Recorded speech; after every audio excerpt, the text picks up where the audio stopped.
So with Christine Lagarde's warning ringing in our ears, we prepare to leave 2011 and move into 2012, which promises to be a year of uncertainty and possible global meltdown, if you listen to some commentators.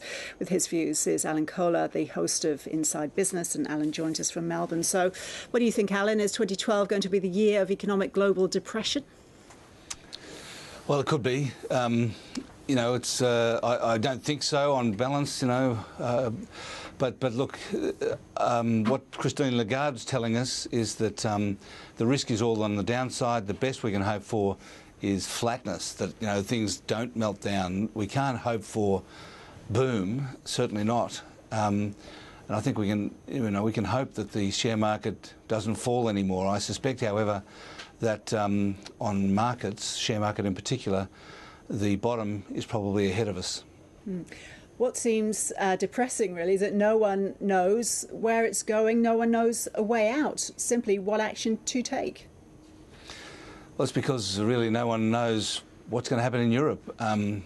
It does seem, in some ways, to be beyond the intellectual capacities of the people who are in charge there. And the problem is, and what in some ways Christine Lagarde was referring to, is that the entire world now, the whole global economy, relies on banks to go about their business. The whole thing depends on credit and lending to take place. Now, if the credit stops because the banks are broke, or they don't want to lend anymore, in particular to each other or to anyone else, or they have to rebuild their balance sheets, then really that's what would cause the global meltdown. That's what is the Europe problem is all about.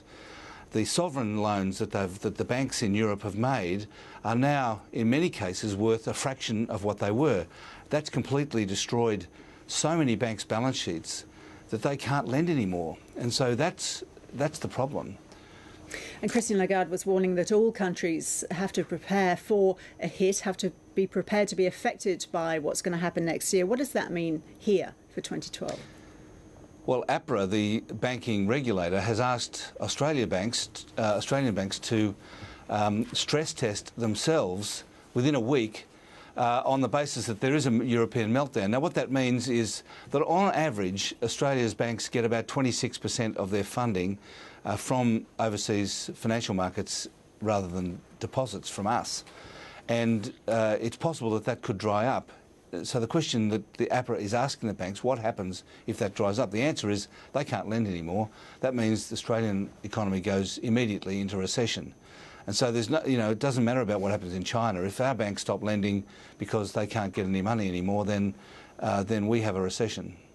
All right, on that note, Alan Kohler, great to talk to you once again. Thank you. Okay.